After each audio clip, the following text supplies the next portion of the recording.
Now, when after all the stuff with whatever we went through with Donald, and I ended up with the band, and we had a deal on Fantasy, and we went through a couple of producers. We went through Diodato. It didn't work with him because they were trying to recreate Cool in the Gang with us, but that didn't work. And Seemed like then, he worked with almost every former funk 70s band. I mean, Can Function. It's hmm like this long line, all trying yeah, to replicate like the Cool and the Gang success. right, exactly, and it didn't happen. So we ended up with George Duke, you know, and of course he was a fantastic musician, a wonderful singer, but did not come from the same cloth we came from. Okay, and it didn't. What we were used to was just going in, man, and just playing, you know, and not really thinking about it. To where he has a certain formula that works for him, where he's comfortable, and he's a stickler about doing it over and over and over and over again. Um, and so some of the recording concepts were challenged, to put it mildly, and it was at the time very stressful because the record did not meet the record company's expectation. It really didn't meet ours, you know. And not to say that it was bad or good or whatever. It And we're just talking about Better Days now, better right? days. Yeah, Yeah, better days. 1980. Yeah, it just and we had Kenny Gamble and then gave us a couple of tunes. Do you want to dance from Bell and James. Uh, it was clean. The horns, that's Jerry Hay and C. Wynn and them back there playing all these slick horns. Sheila Escovedo's on the record. I mean, it's a clean record, but it didn't sound like the Blackbyrds.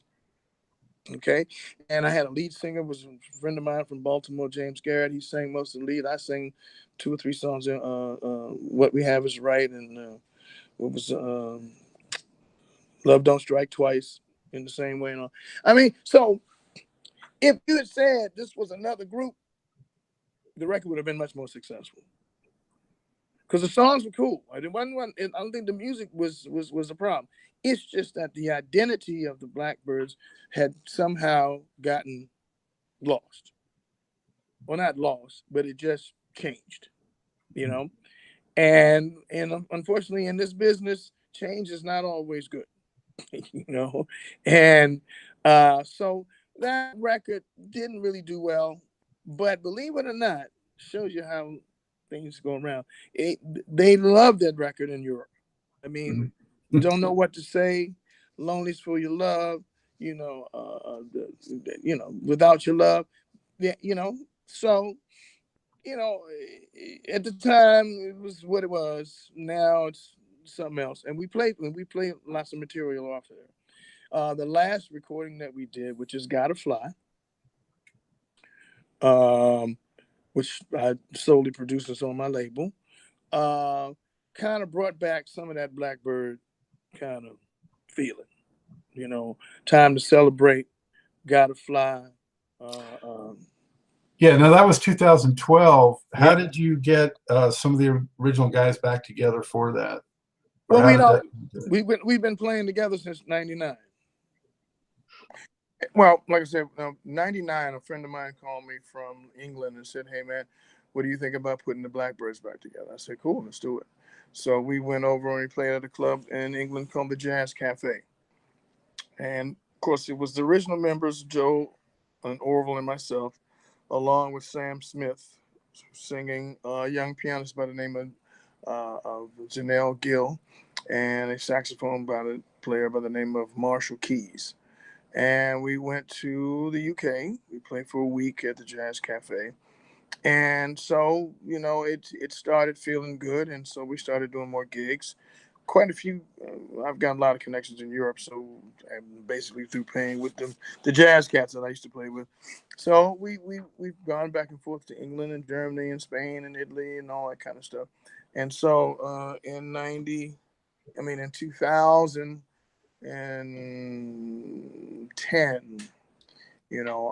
I decided, let's go in the studio and record some music. So we went in studio in not far from where I live. And we recorded tracks, and everybody contributed music to it. Oral, and Joe, and then I just hooked up back up with Alan. So he said, I said, hey man, when you're coming down here to do this record, he said, yeah, sure, absolutely. So Keith, he called me up the other day. I mean, a couple of days later, and said, hey man, I got this song, man. I want you to do. I mean, let's do it. So it wasn't a track. It wasn't garage band. It was just him singing this bass line. Boom, boom, boom, boom, boom, boom, boom, boom, boom, boom, boom, boom. And that's all I had. And he sent me some words. And so I took what he gave me and we turned it into Gotta Fly. I wrote the bridge to it, and we put the words on it, and it was a real fun thing. He's a great writer, great, flute musician, saxophone player, and all that. So that's how I Gotta Fly came about. Joe wrote some songs because Joe has a studio in his house, so he transferred the tracks, and we put the vocals on them and did this. The engineer Rob Folson had a track that he and I collaborated on, so we did that. And I wanted to do "Someday We'll Be Free" from Donny Hathaway, so we did that. And it was a very fun record. I had a great time producing it and recording. Of course, it Gotta Fly is from a lyric throwback. Gotta Fly Now. Mm-hmm. Yeah. Yeah. How come Kevin Tony didn't become part of that? Well, Kevin was doing his own thing. He was invited, but he didn't. He didn't. It didn't fit what he wanted to do or how he wanted to do it. So he's played with us several times. In that configuration. We've had some concerts here, different places, but basically he's on the West Coast. And he does his thing his way. So, and we do ours, and so it's all good. Yeah. Mm-hmm. So what's been happening with the group since then? I know you've done a number of, shows, I guess mostly overseas. What's happening in that area? Well, what we're doing right now, we're getting ready to go over to England in 2 weeks. We're playing at the Across the Tracks festival in Brixton, England. Yeah, Shaka Khan's on that. Yeah, Shaka Khan, Martha Reeves, and the Vandellas, and some other, all the Jurassic Park folks, and just go and play some music, and have some fun. I got a lot of friends in Brixton, so I'm gonna have a blast. What about any possibility of shows domestically or? Yeah, well, we're playing. We're doing the Lake Arbor Jazz Festival, which is July 14th. That is going to be at Bowie Center for the Performing Arts out in Bowie, Maryland. And then we're playing at the 930 Club in September. And we are doing Bethesda Blues and Jazz in November. And how did today's shows differ from a Blackbyrd show, back in the 70s, would you say? Well, I'm the band leader now. That's the biggest difference. I mean, we've always played, man. We like to play, and it's really the difference is that we actually play this stuff better now than we did then, and I don't know if you could say it has more meaning. I don't know if that's the correct adage, but it's I mean, this is it, baby. The time is not going backwards; it's going forward. And so my philosophy is that every time I'm up on that bandstand, it could be your last. So instead of worrying about all that, just play, and play the music and then we rehearse really well, and I've got a little bit of choreography. We're mixing in there, and we're changing up some things here and doing that, getting ready to record a couple of new tracks and that kind of thing. So I just want, I want to be able to dictate to the music and not the music necessarily dictate to me. We're not going to be the Eagles or Bruno Mars or anybody like that. So let that go and just deal with what we do best, and enjoy it. That's the most, I think, more than anything else, besides the passion that you put into your music, but that you actually really enjoy doing this. Because I'm tired of doing everything else, and playing is one of my greatest refuge from everything, is to be up on that stage playing music. So I haven't had the good fortune to be able to see you guys, reunited, but the clips on YouTube, I mean, you guys sound great, Joe and Orville and myself, man, we've been playing together since the 11th grade in high school, and there are some rhythm sections, or there's some musicians that us three could walk in anywhere, pick up a guitar, bass, and a drum, and play anything we wanted to play, and we wouldn't have to rehearse. Because we just know each other so well musically, man. I mean, and we've developed, our own thing. Because if if you listen to most of the Blackbyrd stuff, especially after even starting with Regents and all that, the bass line, Joe Hall has the most incredible bass lines, and that formula, with what I do, with a goofy stuff that I play, whatever, it somehow all locks together, and we just have a blast doing it. So, there's like a unspoken connection, even, yeah, it's called chemistry, yeah, it's chemistry. I mean, and it's the blessing is that we've been able to stay alive this long and continue to do it. So, Amen to that. yeah. uh, hey, were you surprised of the enduring influence that the Blackbyrds have had? I mean, you talk about sampling through hip hop, but also all the stuff overseas with, acid jazz movement and Northern soul and all that. Were you surprised by that, and how does it make you feel? I mean, it's always, it's always complimentary. It's always a wonderful thing if you can move somebody with your music. I've met so many people over the last even 10 years, that say, man, their whole band, they built their band off the Blackbyrds. And I've heard a lot of my drum beats, sampled all over the place. And then we got about 2,500, 3,000 samples or something, whatever it is. I don't know. But I mean, I look at it as in two ways. One, it's a compliment. Thank you very much. But also that it keeps us alive. I mean, that means our music is involved in the music that's being made now, and even though it's not conceptually done the same way we did that, but if they thought it was enough of it to include it in what they're doing now, then it's just gravy for us. And it's a compliment. Thank you very much. Appreciate it, Keith, looking back to your earlier days when you were, in the throes of youth and just sowing your oats with the band, just getting out there and doing their thing. Is there one or two like memories that you have from the road or from that whole period that you could share with us that are just kind of unforgettable? Man, there's so many. How much time you got? No. Well, in my memoirs that I'm writing, there's some stories that I really can't talk about right now, but you'll read about. But one of the most memorable things we did, we played in Mobile, Alabama, on the show with Marvin Gaye, the Silvers, and Kool and the Gang, and ourselves. And somehow our equipment went to Mobile, Minnesota, and we went to Mobile, Alabama. So of course, when we get there, none of our stuff is there. I mean, nothing. Not a mouthpiece, not a reed, not a nothing.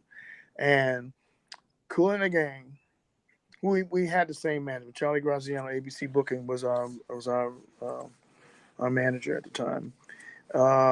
They basically gave us all of their equipment. I mean, mouthpieces, reeds, saxophones, drums, Wow. sticks, bass, yeah, cool, to play. And that was they have to do it. You know, it wasn't mandatory. You know, but Shows their character. yeah, certainly shows that they certainly stepped in when it was needed, and it was a great, fantastic show. I mean, of course, Marvin Gaye turned the whole joint out, but you know, uh, yeah, that was one of the memorable moments that I could, you know, you know, that was clear that there was humility, but and we were never competitors ever at all. How would you describe Byrd as a personality, as a mentor, as a musical, figure? Well, I mean, first of all, Bird was an absolute giant of a musician long before we came along, and you know he listen to that um, Black Diamond with him and playing with Coltrane, and you'll know that he was one of the cats. And so he was, Bird was a very complicated man. He was a father figure, a mentor, a disciplinarian, a jokester, a genius. I mean, he had a lot of sides to him, and our relationship was beautiful. He knew what we didn't know. We had what he wanted. We had the youth, he had the knowledge and the money. Okay. And so, how do we put it together, those two elements, and create or synthesize them and create a new element, a new thing? And that's pretty much what happened. He brought in all the bebop and the lines and the education and the doctorates and all the studies of Boulanger and Romeo Beardens and Picasso's and all that stuff. Okay, he brought all that culture and the Afrocentricity to it. We brought the raw young boys that attract the young girls. Okay, pretty much, and the music we cared more about playing than we cared about any of that. You know, and so he was able to take us because we were very obedient musicians. Whatever he said do, that's what we did. He said practice the line, practice the line. Everybody had to play the lines. I had to play them on piano and vibes.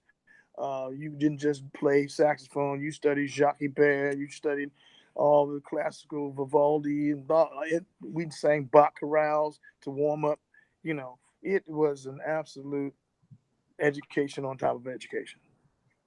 And I hung out with them. I would go to the promotion meetings, the marketing meetings. The people that are doing the posters, and they had record stores in those days, Peaches and Tower Records and all that stuff. And so learning the business from that part. So in totality, it was a complete education. Not only were students of the music at school at Howard, studying that, but we were on the road with Donald studying that, and learning how to hone our craft.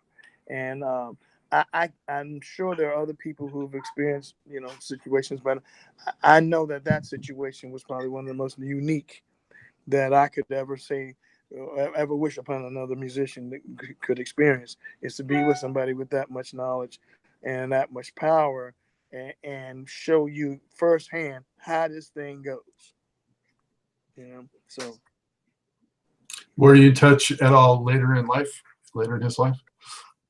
Huh? Did you stay in touch at all up till later in his Oh life? yeah, absolutely. Byrd and I we were friends all the way to yeah, and his son and I are best friends. Too, so Donald Byrd the third. Matter of fact, we're doing stuff together now. No, Byrd, man. I remember one time I had my own band. I was playing at the Pori Jazz Festival. I had Joanne Brackeen was playing piano and Marshall Hawkins on bass. And Byrd got sick, and for whenever he had to go back to Europe. I'm gonna go back to New York, so I played in his place. He also had a series at the Corcoran Art Gallery of Lectures, and he got sick. He didn't feel, he didn't want to do it. So he called me up and said, Keith, man, come on, I need you to do these gigs for me, man. It's about 10 gigs. It's good money, the bread's cool. Don't worry about it. Da, da, da, da, da. So I did 10, galleries across the United States lecturing on jazz history. So we stayed in touch. I mean, I'm a, I'm not a, what do you call it? I mean, I'm not a sneaky guy. I'm a pretty upfront guy. I'm trustworthy, and I just want to learn. I just want to be. I want to be where this is happening. And so he could take me anywhere. He could trust me. With what I had, and so I learned a lot from him, even outside of the stuff that the band, because a lot of stuff that we've done, I did, the band wasn't even involved in. It was just he and I. What advice could you give to someone maybe who's learning drums or already plays, in terms of, what do you need to learn or to do to really have funk drumming down? What's key? Well, there's no key to. There's two things that's got two questions in it. What do you need to learn to be a musician? Is number one. The music is what you need to learn. You need to learn all aspects of music. You need to learn how to read music. You need to learn how to compose music. You need to study with people or study people's music as a mold for the music that you're going to start to attempt. You need to cross all genres of music: classical, jazz, hip hop, R&B, soca, whatever. Because you need to understand what it's like. Then you need to figure out what is it that am I fading out? And once you've tackled the instrument, whether it's drums, saxophone, piano, whatever it is, all the people that play it, and how and what it is they do with it, and learn yourself, then it's just a matter of what is it you want to do as a musician. You just want to play music, just read music and play music? Do you want to contribute to the scheme of music? Do you want to create something that will enable the music to go to the next level? You know what I mean? It's kind of where your focus is. I mean, because there's a lot of great musicians, lots of them. All of them, they do all kinds of different things. It's just deciding on where you want to go with it. A lot of people teach because they need to make the money. I mean, playing on the road and traveling, believe me, that sounds glamorous and glorious, but you will get tired of it real soon. Um, so what is it? What is it you're trying to do? So that's the question I'd have for a young musician. What do you want to do? Like, maybe you don't know, but then you should start following. If you say you're interested in playing funk, all right. Well, then, start looking at all the funksters that have come along. The James Browns and the Bootsies and all that, and Jamesons and all that, and say, where do I fit in this scheme? Or do I don't want to fit in the scheme at all? I want to do something else, but I just want to utilize some of those techniques. Uh, and go hang out with cats. Go hang out with people. Go set in with people. I mean, you have to just engulf yourself in this thing in order to figure out where it is you're trying to go with it. Fortunate for us, we had a guy who had a vision. Okay, we didn't know, and his vision became our vision. Okay, and so as we move forward down the line, like right now, I have a young student who's Paul Spires, who sings in the band. He was my student in high school. Okay, so mentoring.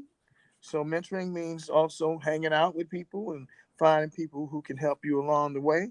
Uh, all of those things kind of I would suggest that you do as a young musician to figure out what it is you're going to be able to do, because you got to be able to pay the bills. You got to go to school. There's lots of other life things that come in, children and wives and cars and all that stuff comes into your life. Okay, so how do you manage that along with the music? A lot of people get lost somewhere in that mix, and consequently they don't really pursue music. Or on the other hand, some people stay stuck in there and their lifestyle becomes hazardous, you know. So it's also a balance of life and the music, because the music's going to be there. The music's not going to go anywhere. You'll never know it all. You'll never learn it all. You'll never be able to play it all, and it's going to be playing on longer than you'll ever be here. So you just figure out part of this do I want to be part of, and that's what you grab onto. And it might take you. You might think that's what you want to do, even when you grab onto it, but it'll pull you somewhere else, and you might see something else, and oh wow, this is hipper than that. You know, let's try that. So it's about being flexible, but having your foundation. As long as you have your fundamentals of reading, writing, and interpreting and understanding music, developing your ear training, being able to utilize more than just your one instrument, because you should play multiple instruments.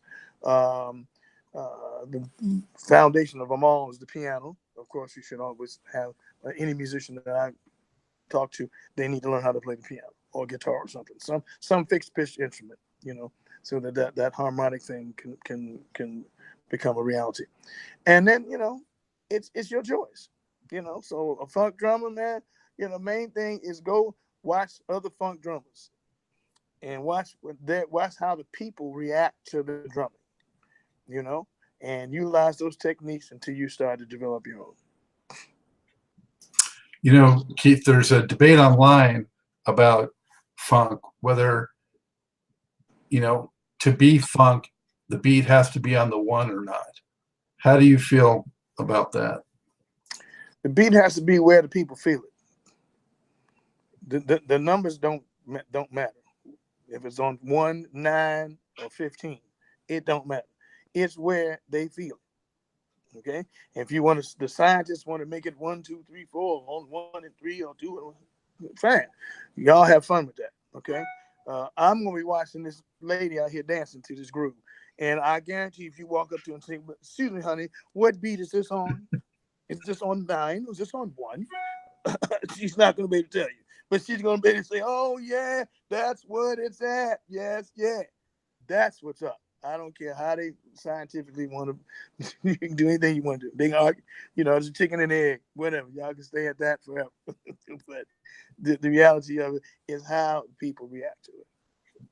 Well, and in the drumming, I mean, you got to strike that balance, right, between technique and feel. Mm-hmm. Yeah. Well, pocket. I mean, I can guarantee you, if you listen to a James Brown record, you will not hear a drum roll unless it's at the very beginning of a song or at the very end. Okay. Other than that, it is in the pocket.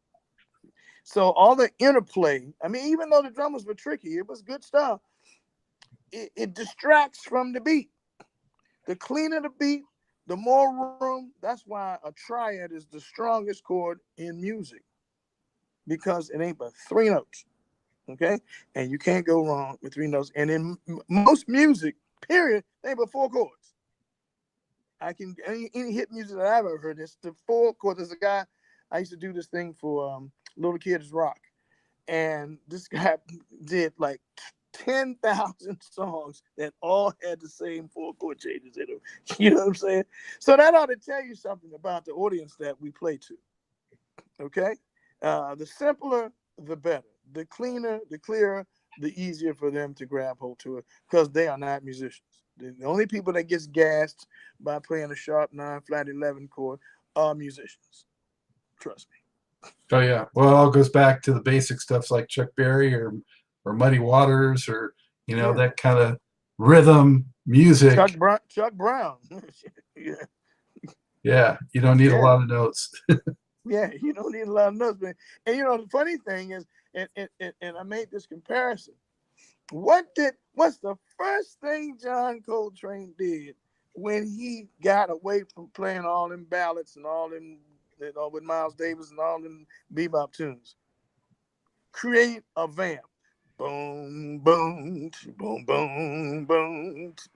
Because he felt, damn, now I can breathe. I ain't got to play up through all these chords and all these ninths and 11s and sharps and rays and blah, blah. Man, I can just go. Ain't but nothing in my way. Yeah. And that's what the funk is. Yeah. Yeah, Miles understood that too, I think. yeah, yeah. Well, Keith, as you look back, what do you have a Blackbyrds track that happens to be your very favorite for some reason? Well, my most favorite song of all time for Blackbyrds is "Soft and Easy." It ain't nothing but drums, bass, Piano. and piano and groove. They threw some little strings or something in there, but that is like one of the most naked, and it's a ballad that I'm bashing on. You know what I'm saying? Because I'm not Yeah. playing real soft on it. You know what I'm saying? I'm playing full drum fills, and you know, but it's a ballad. You know, and I just love that song, man. And it's got the female vocal too. Yeah, she's humming, and that was the secretary that worked in the studio, by the way. That's being resourceful. Yeah, exactly. Right. Keep it in the budget. And what would you say you're most proud of, musically speaking? Man, well, I've got a lot to be proud of.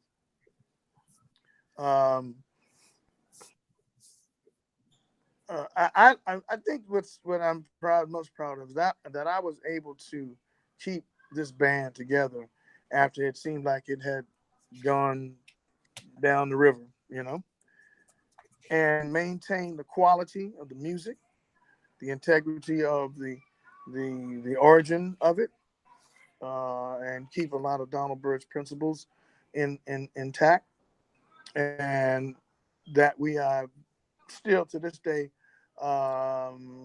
healthy and able to still play this music. I mean, I couldn't be more proud than that.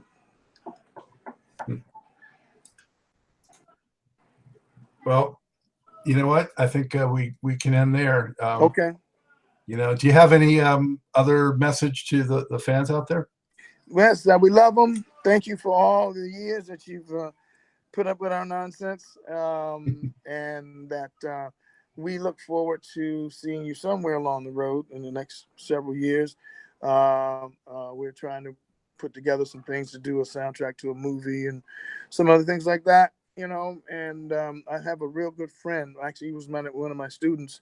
He plays with the group Roots, Raymond Angry. And so Raymond Angry and Questlove want to kind of do something with the Blackbyrds. And, you know, Roots, they play Think Twice and Rock Creek Park and all that stuff anyway. So it would just be a wonderful combination to do a small little tour with the Blackbyrds and the Roots. So That'd be great. Yeah. That's cool. And how can people keep up with everything that's going on for the Blackbyrds? www.blackbirdmusic.com. Outstanding. Keith, it's been so much of a great time talking to you. And my pleasure. Going down the history of the Blackbyrds, such an important group. You know, so keep it going. Thank you on behalf of all the viewers. Thank you so much for all the great music you've given us and that you continue to do so. Thank you so much. Thank you, Scott. Appreciate it. All right. Take good care. Okay, you too. Okay. Bye for now. Ciao. Hey, back at Truth and Rhythm Central.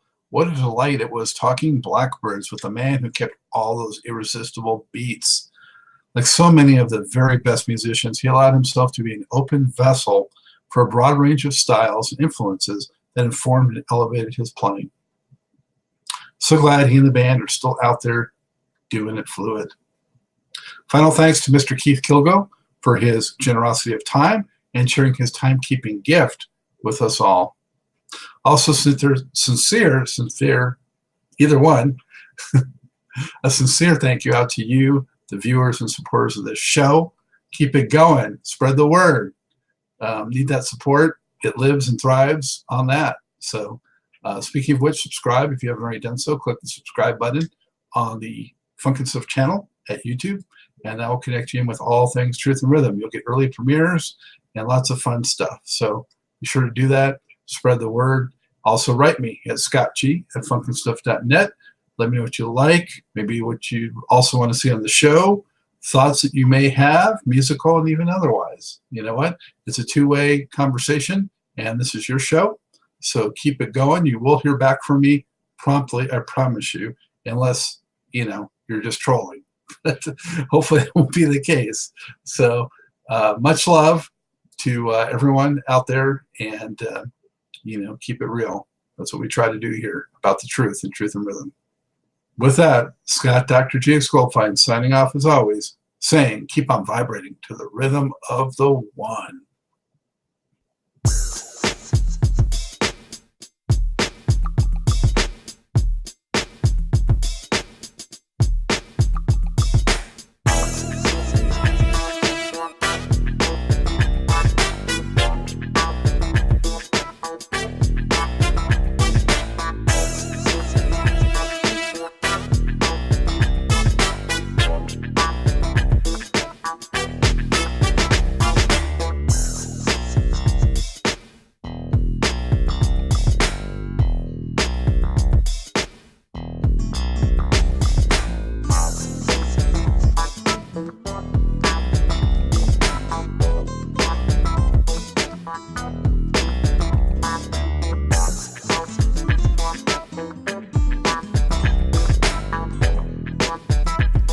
Bye.